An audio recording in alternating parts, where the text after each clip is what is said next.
Hello everyone, and thank you for joining me on this channel's first ever movie review. The movie is Fantastic Beasts and Where to Find Them. Came out in 2016. I was super stoked for this movie.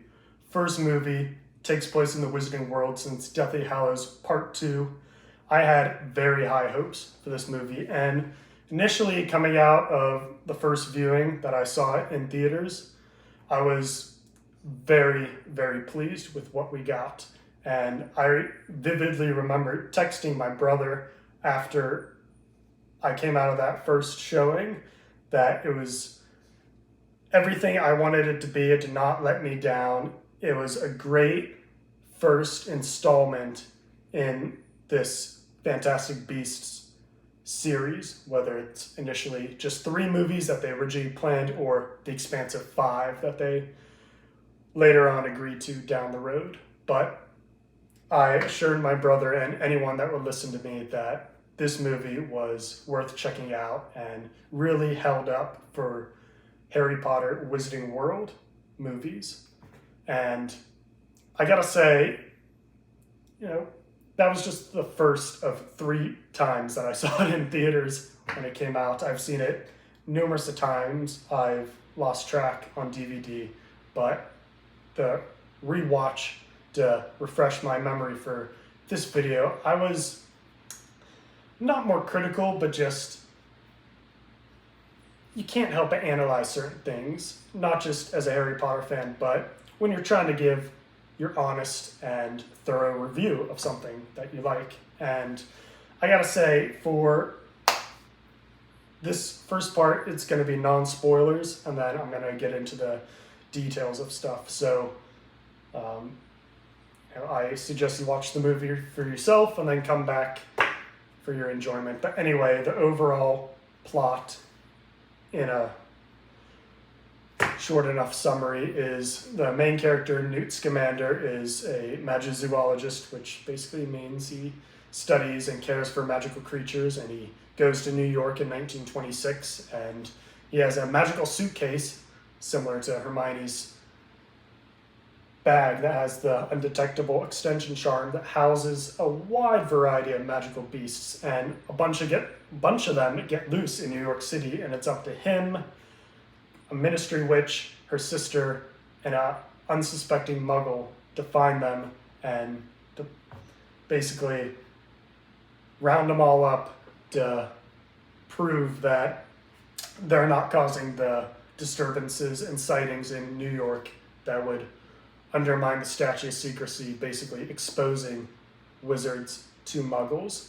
And in the backdrop of everything, there's the dark wizard Gellert Grindelwald. He's the big villain in this series, and we see a bit of him in the opening scene, and it's very evident that Newt and his creatures are not to blame for what's going on. But the fun parts that we experience are meeting the creatures and trying to get them back into Newt's suitcase, and there's a lot of fun, tons of magic, and many, many characters that we get to meet. Now, let's get into the pros. What did I like about the movie?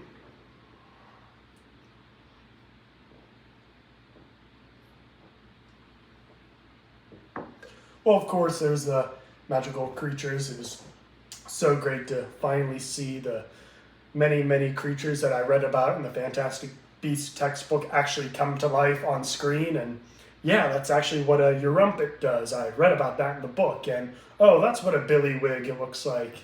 And I gotta say, even though the Fantastic Beasts are in the title and the main focus and probably biggest draw for this movie, the way it ends, it's clear, at least to me, that the filmmakers want to add additions to the magical creatures, that the story going forward is going to include much more than just Fantastic Beasts. So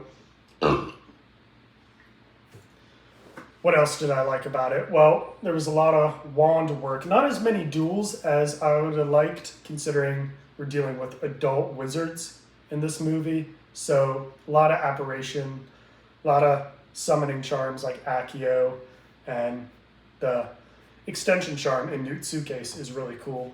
And once we go inside that with him to see what's all in there is really, it's worth the price of admission. Let's just put it like that. I never saw the movie in 3D. Don't think it would matter. Not too many moments for that, but I guess overall runtime is pretty good for what we get. There's some parts where it's just like, okay, can we get on with this? I want to see the magic and, Grindelwald and evil stuff. And there's a lot of, not misdirection, but we'll get a scene, let's say, with Newt and Queenie or Tina, and they're talking about something, and it's like, oh, that sounds interesting, like, let's learn more about that. And it's just like, oh, no, we'll just mention that, put that to the side, and maybe we'll get to that in the next movie. And there's a bit of that, but like I said, the creatures and magical beasts are the real draw for this movie and why you should go see it. And I guess let's move on to the cons. What I didn't like, there were two specific creatures that weren't in the Fantastic Beasts textbook that appear in the movie. Seems like J.K. Rowling wrote them conveniently for this film, even though one of the beasts, Thunderbird, is a mascot, one of the 4 mascots for the American Wizarding World, for the American Wizarding School. So I'll give her that she probably had that planned out and written down ahead of time. But this swooping evil character really didn't need to be in the film, and it seems like its only purpose was to have the big cop-out ending for this movie, and the role it plays in that, which is one of the worst I've seen in movies ever, which is saying something, how convenient this one minor detail about this one unknown creature ends up being that we never knew about until this film.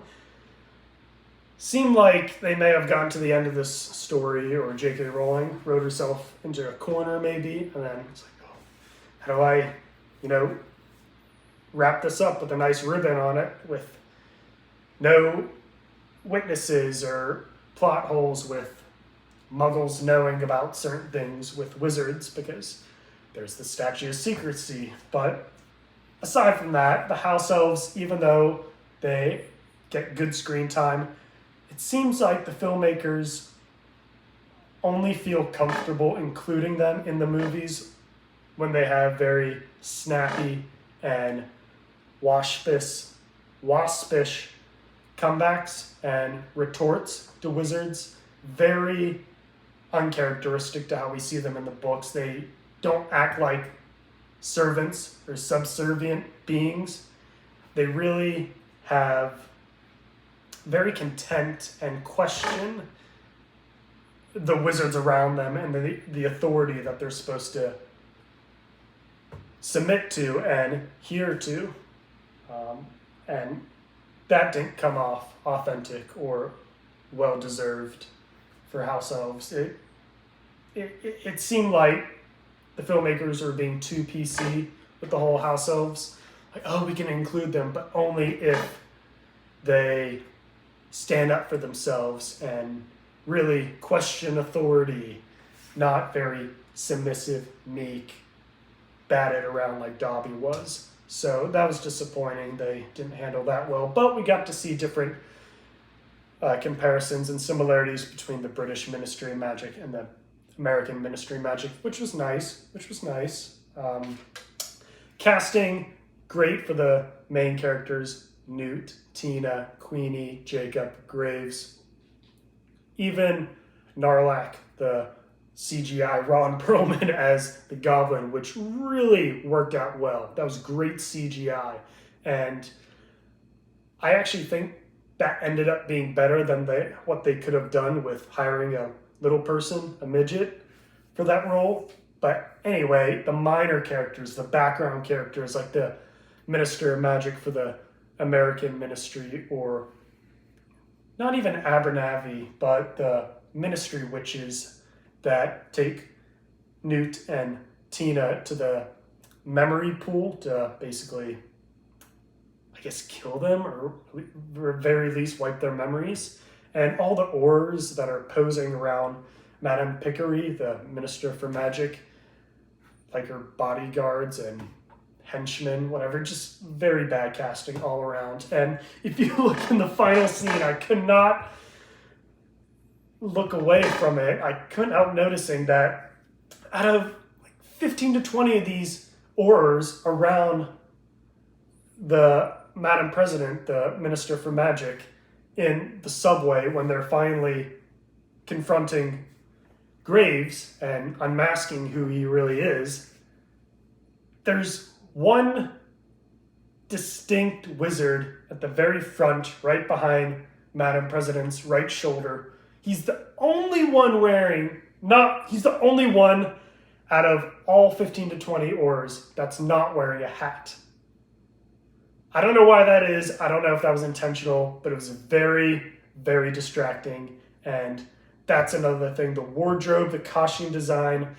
I'm sure Colleen Atwood, Academy Award winner, did her very best with what she was told, what needed to be put forward for the screen. But the costumes, they were good, not great. They were accurate, but not realistic for the time. Yes, that's what they wore. That was the style in the Roaring 20s, but it looked so polished and new. Like Jacob and his workers coming out of the canning factory, they looked so clean and polished. It was like, am I watching a Broadway musical? It looked so unrealistic and just took me out of the movie. But overall, CGI was very well done. Very few places where it wasn't used properly. But I guess wrapping up everything, my closing thoughts, I would obviously recommend this movie. Is it as good as the worst Harry Potter movie? No, absolutely not. But it is legitimate and stands up to, I believe, us Potterheads and what we expect for a Wizarding World movie that's removed from Harry and his story.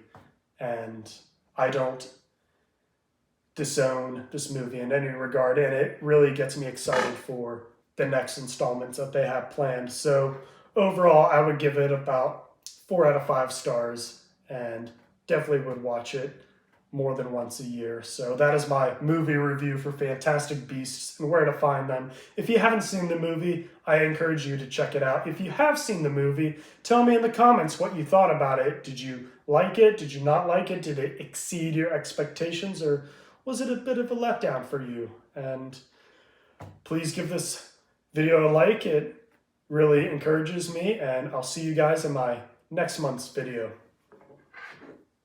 Cheers.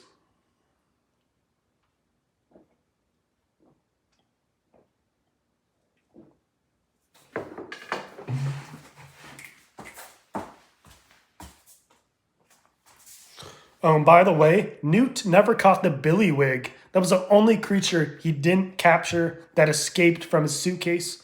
What was up with that? He saw it multiple times throughout the movie. I know I'm rambling. I just remembered to include this part. But even at the very end, it escapes. He doesn't get all the creatures. So that's it. I said my piece. Good night, everyone.